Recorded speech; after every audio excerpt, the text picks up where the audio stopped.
today guys, yun, magre-reaction video tayo kay Alip Bata sa kanyang mga fingerstyle cover. Ang title nito ay Goodbye. Bago lang yata niyang upload to. So yun, simulan na natin para ma-react natin yung paano yung mga techniques na ginagawa niya sa paggigitara, sa pagpi-fingerstyle. So play na natin siya.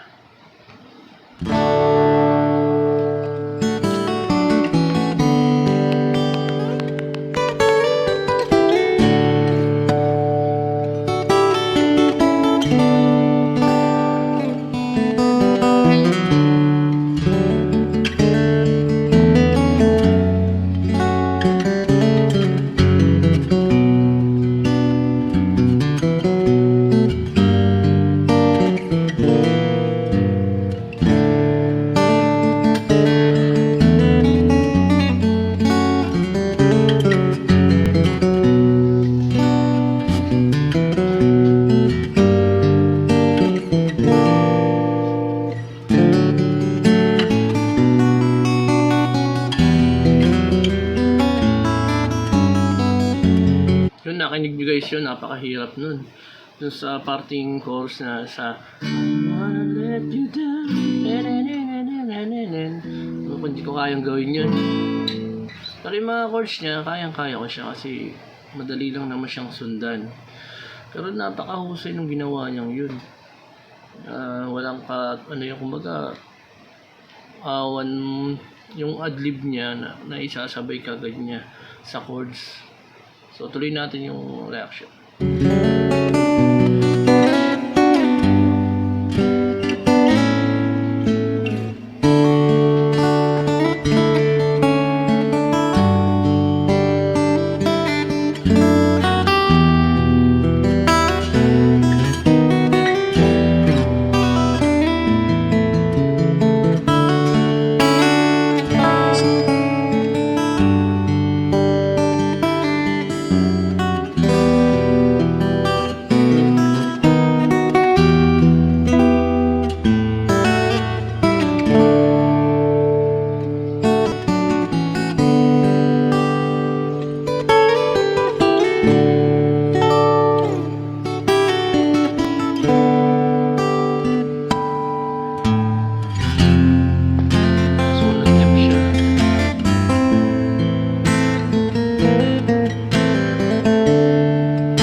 Guys, makikita nyo parang simpleng-simple na lang sa kanya yung mga chords, diba, nakasama yung melody.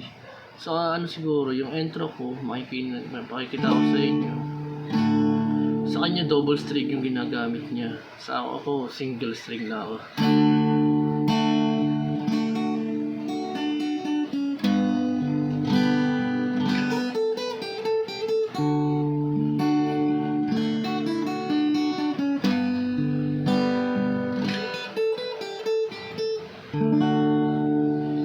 Yun, tapos yung chorus niya, hanggang doon ako sa intro at saka chorus niya. Yung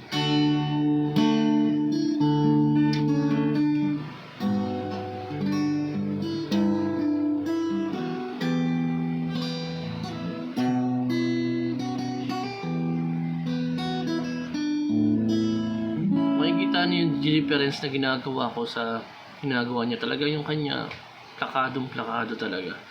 Ako hindi ko talaga kaya. Ito lang yung nakakayaan ng tugtugin. Pero pag kinakantahan siya, mga chords lang, kaya ko naman siyang sundan. So ngayon, ituloy na natin kasi dadako na doon sa adlib eh. Alam ko isasabay na rin niya doon sa chords.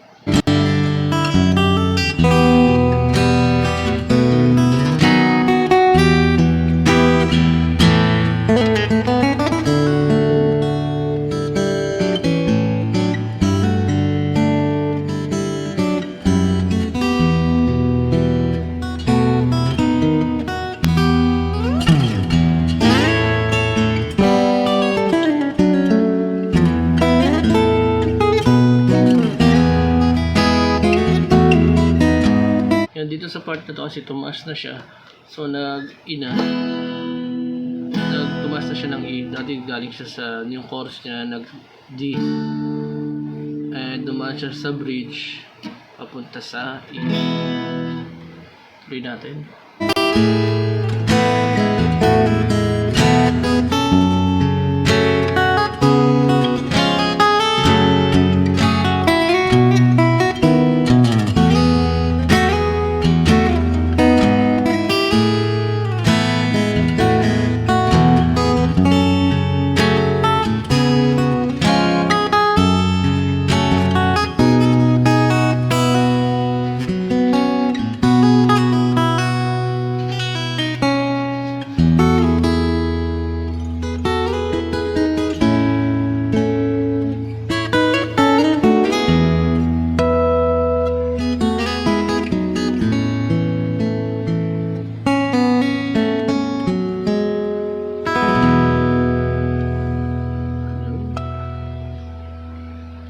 Yun, okay guys, napakaganda ng cover ni Aligbata dito sa Air Supply na Goodbye. Grabe yung mga pentatonics niya, ginagamitan niya ng mga pentatonics para mas lalong gumanda yung yung fingerstyle na ginagawa niya.